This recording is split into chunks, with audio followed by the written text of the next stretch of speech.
Hallo alle zusammen. Wir machen weiter mit ein paar Verben, die in der Du-Form und in der Er-Sie-Es-Form ein bisschen anders aussehen als andere Verben. Hi everyone, so we're going to keep going with verbs that look a little different from other verbs in the do form, in the you form, you singular, and in the er-sie-es form, so in the he, she, it form. So second and third person singular. And this is of course from Kapitel 3,4. Okay, so what these verbs are, they're called stem changing verbs or weird verbs, and you actually already have one. And the verb that you guys already have is haben. So I would like you to start by going through, and conjugating the verb haben for all the forms that you know.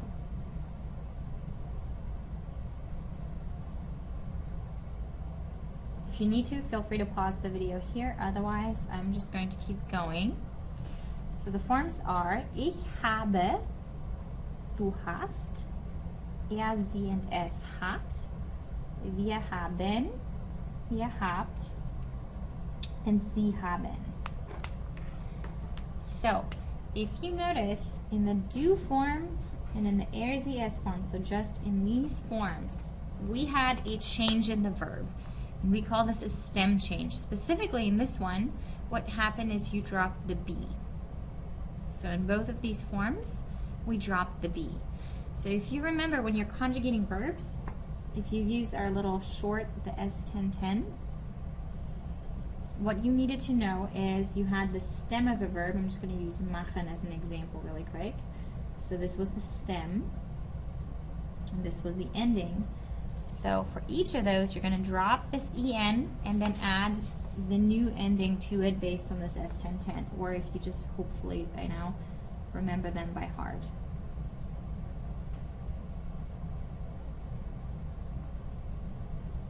So this is what the forms are. So that's how you can remember them, the S1010 endings. So if you look at haben, it has all those same endings. There's the E, S-T, T, E-N-T, E-N. The only thing that changed was the stem itself. So stem changing verbs change in those exact forms. Whoops.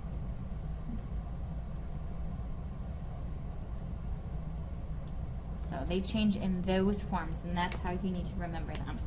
Now what that means is for these verbs, you need to memorize a new stem in addition to remembering that you're going to add these endings. For some of them, the stem change is really simple. For others, it's a little bit more difficult. But there's a general pattern. You're going to learn two groups today. There's a group that goes from, and this is, I'm going to write this backwards just because I put umlauts, from A or AU to a umlaut or a umlaut U. So that's pronounced A, E, Au, and Oi. So this stem change makes a significant difference to the sound. Now I'm going to give you some example of these verbs. So we have fahren, which means to drive or to go by motor. Let me actually write all of that out, otherwise you're just going to think it's to go. So we have fahren, we have laufen, which means to run. We have backen, which means to bake. We have halten, which means to stop or to keep, or to hold. Of course, has to have a lot of meanings. So that's halten. We have lassen,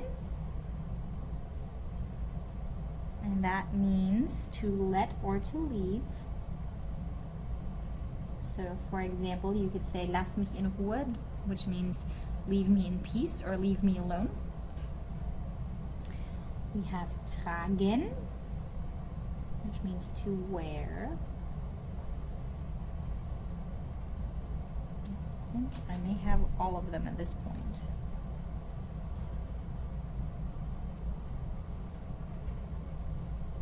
Nope, I'm missing two. There's waschen, which means to wash. And what else am I missing? Oh, important one, schlafen, which means to sleep. So there's a total of 8 of these that you're responsible for.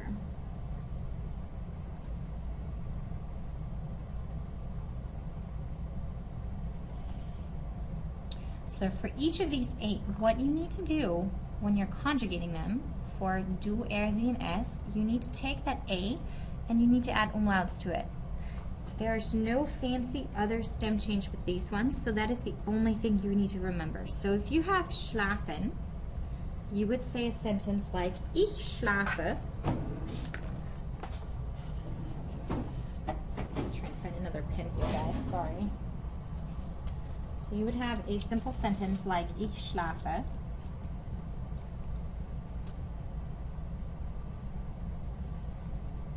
I'm going to add again to that. I like to sleep. Ich schlafe gern. But then when you're in du form, it would look like this. Du schläfst gern.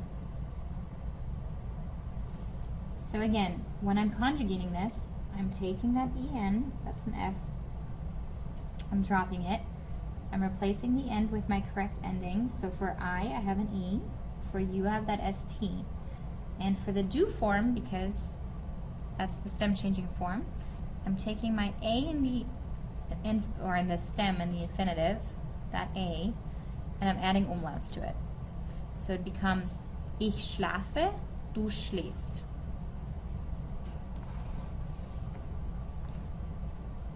And that is true for every single one of them. So I'm just going to go through orally really quick with you guys and pronounce all of the do forms. So I want you guys to repeat out loud. Schläfst, fährst, läufst, bäckst, hältst, lässt, trägst, and wäschst. Just so that you know, for this lässt, you wouldn't add a third S. So it would be 2 S's and then a T.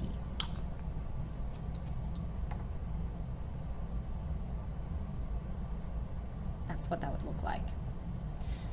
Okay, those are all the A ones that you need to know, the A to A umlaut ones.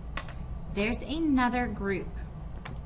The second group you have is a group that is either from an E to an I or from an I to an IE.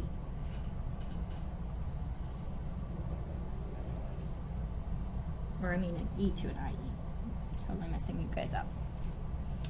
So what that means is we have the E and it just goes to an I sound, the E. So of course the 2 letters that you guys confused already.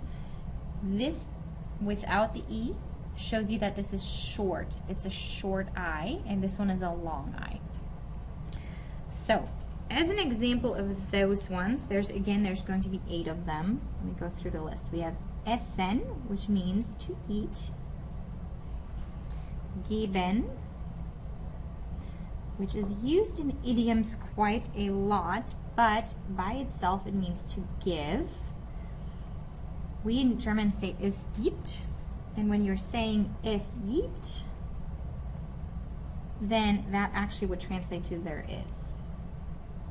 So just keep in mind that that one is a little irregular in meaning. Then we have lesen, which is to read. We have nehmen, which is to take. Oops. And then we have sehen, which is to see. Sprechen, which sounds like to speak. Anytime you have the CH, if you're looking for a cognate, make that into a K sound, and then you probably have it. Versprechen means to promise, And actually, the book doesn't tell you this, but it also means that you have misspoken. It's an interesting dual meaning there. Guess we shouldn't make promises. And then werden means to become, to get, and to be. Don't worry too much about this to get. It's going to get confusing. Just stick to the meaning of to become. And for now, you should be cooled in. Now there's two of those that I put a star next to. The reason I put a star next to those is because they have a more complex stem change.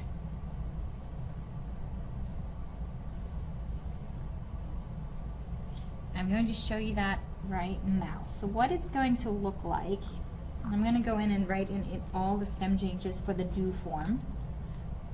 So when I have this, I'm going to say du isst, please repeat, du isst, du gibst, du liest, du nimmst,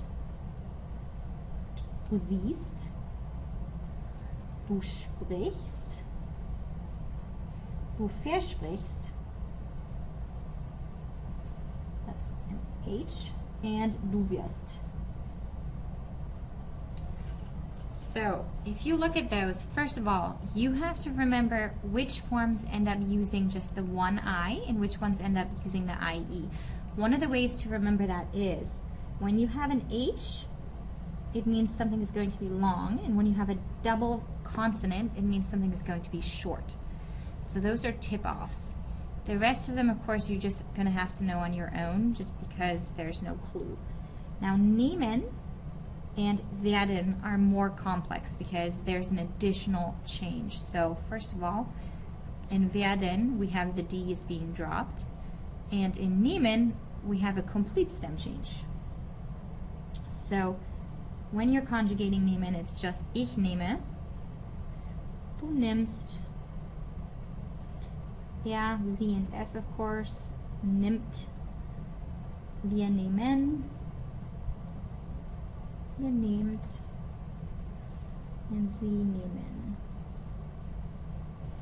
So again, the stem change is in second and third person singular, and you also go to a double M dropping that H. So you're going from a long sound to a short sound. Okay, for now, I want you to practice the meaning of these verbs. So you're going to focus on the meaning. So you're going to go to your workbook. That's the purple spiral.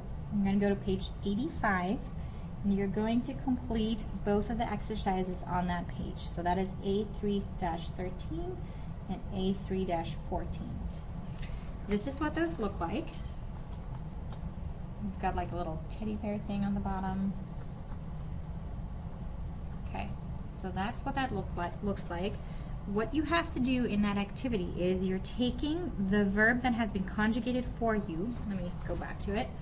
The verb in the front, so they give an example. Matthias liest. So Matthew, German version of that, reads, and then you're going to match it to a noun. So these are all nouns that you should recognize by now. A book. Then you have Bernd wäscht, Bernd wäscht. So what can you wash? And then you got to go through and figure out which one of those matches.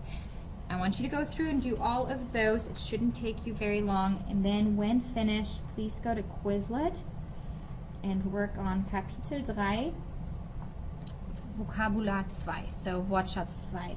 Chapter 3, the second one. I want you to do a minimum of 3 of those activities.